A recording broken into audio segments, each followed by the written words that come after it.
ശൈലി സർവേ എന്തോ മോനെ? ഈ പരിപാടി കൊണ്ട് ഞങ്ങൾക്ക് എന്തെങ്കിലും ആനുകൂല്യം ലഭിക്കുമോ?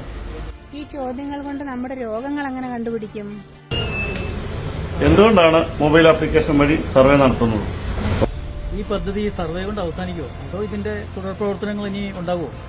എനിക്ക് 35 വയസ്സായി. നിലവിൽ ആരോഗ്യ പ്രശ്നങ്ങളൊന്നുമില്ല. പിന്നെ ഞാൻ എന്തിനും സർവേയുടെ ഭാഗമാകണം?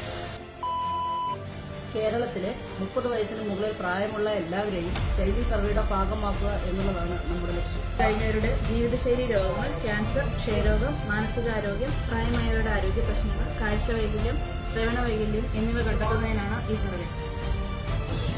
ആശാപ്രവർത്തകർ നിങ്ങളുടെ വീട്ടിൽ നേരിട്ട് വന്ന് സർവേ നടത്തും. സർവേ നടത്തുമ്പോൾ ആധാർ കാർഡ് നിർബന്ധമായും കയ്യിലുണ്ടായിരിക്കേണ്ടതാണ്. ശൈലി സർവേയുമായി വിവരങ്ങൾ ശേഖരിച്ചു കഴിഞ്ഞാൽ അത് സുരക്ഷിതമായും സ്വകാര്യതയോടുകൂടിയും സൂക്ഷിക്കുന്നതാണ്. മൊബൈൽ ആപ്പിൽ ശൈലി സർവേ നടന്നുകൊണ്ട് വിവരങ്ങൾ കൃത്യമായി സൂക്ഷിക്കപ്പെടുന്നുണ്ട്. തുടർ ആവശ്യങ്ങൾക്കായി ഈ വിവരങ്ങൾ എളുപ്പത്തിൽ ലഭ്യമാക്കുവാൻ സാധിക്കുന്നു. GPS ലൊക്കേഷനുമായി ബന്ധപ്പെടുത്തി ചെയ്യുന്നതുകൊണ്ട് ഭൂമിശാസ്ത്രപരമായ പ്രത്യേകതകൾ കൂടി വിശകലന വിധേയമാക്കുന്നു.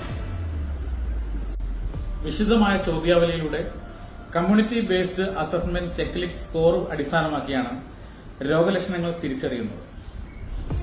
ശൈലി സർവേക്ക് ശേഷം കുടുംബാരോഗ്യ കേന്ദ്രങ്ങളിലും ഉപകേന്ദ്രങ്ങളിലും എത്തുന്നവർക്ക് ആവശ്യമായ എല്ലാ ആരോഗ്യ പരിശോധനകളും ഡോക്ടറുടെ സേവനവും ലഭ്യമാക്കുന്നതാണ്. ജീവിതശൈലി രോഗങ്ങൾ തിരിച്ചറിയാനും നിയന്ത്രണ വിധേയമാക്കാനും പ്രതിരോധിക്കാനുമായി വിവരങ്ങൾ ശേഖരിക്കാൻ വീട്ടിലെത്തുന്ന ആശാപ്രവർത്തകരുമായി സഹകരിക്കണം.